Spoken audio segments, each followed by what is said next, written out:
akasekho akasafeel safe because manje umtshela manje ukuthi uyamthanda and manje uthanda uqatha aphendula ithini lo nakhona manje ukahle kahle ukukhuluma iqiniso bengakona ukuthi ngiyamtshela manje ukuthi ngiyamthanda cha bengiconfessa kona ukuthi akukhona okukhona okusenhlizweni yami bengafuni ukuthi ingazi izivele kanje lena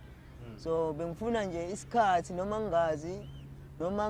ukusaba noma bengibona ukuthi akakabi isikhathi esiright ngoba sekuzokaphela iminyaka emihlanu manje uthando ngiseduze kwakhe sinaye senza yonke into ndawonye uyigwala nje sibonele uzoyivikela nala uvikelani yini into eyivikela yona Thando phela ayikho into wena into yayenza uyahliphiza yonke into uyahliphiza nje buhlula yini ukuntshela saqaleni bonke bengikwenza into nami bengikwenzela wena ukwenza usungibonisa nabantu emphakathini nohambo lokhu utshela abantu ukuthi mina nawe siyathandana abantu mina engizwana nabo la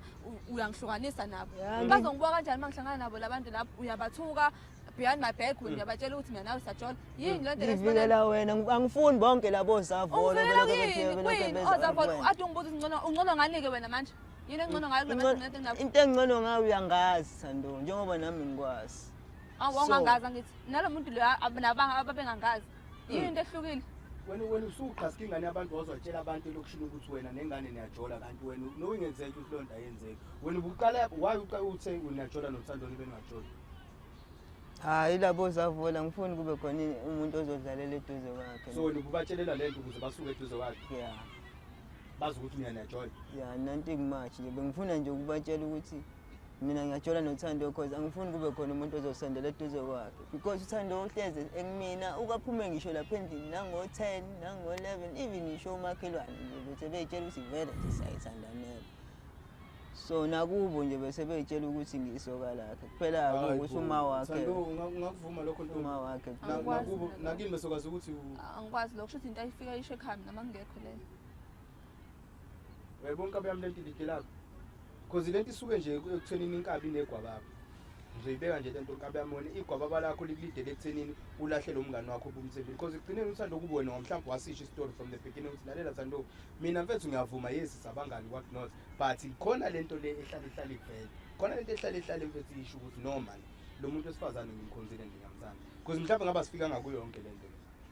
yabona uqinisile bafethu njengamanje ngizodlulisa isimemezelo nesicelo bafethu ukuthi siyanicela ngenhliziyo emhlophe bafethu ukuthi abantu abayeke ukuthatha icontent yethu bayenze icontent yabo ngoba leyo nto iyasilimaza kanti nathi la ekhaya asinaso isponsor sithini siyazama nje lapha nalapha esikuhlanganisayo ukuthi sikwazi ukuthi sisize abantu bakithi lapha eSouth Africa balungise inkinga zabo nabangani babo so siyacela kakhulu bafethu ukuthi nisize because kumele nize ku YouTube lani kuyikhona nizokwazi ukuthi nibuke khona yonke into leyo ukuthi nithatha icontent yethu niyoyiposta kwezinye indawo nisilimaza kakhulu ngoba kuthina akube kusangena lutho kanti egcineni khona abantu okufanele basizakale kulento esiyenzayo siyanicela kakhulu bafethu nikwazi ukuthi sisizakale kulo ndawo so bafethu singakhohlwa futhi if ukuthi uyafuna ukuthi usidonatele ungasinika lokho ongangamandla akho lapha kuleli button elibhalwe thank you kulobo thank you naku uzobusukwazi ukufaka ama banking details zakho ufake yonke into ukwazi ukuthi usiphosele lokho onesifiso sokusiphosela khona yabo le nto le kanti ningakhohlwa ke futhi ningakwazi ukuthi niphinde futhi nibe ni membership yala ekhaya sibe yimember sibe yifamily yabo le nto le ukwazi ukuthi uthole episodes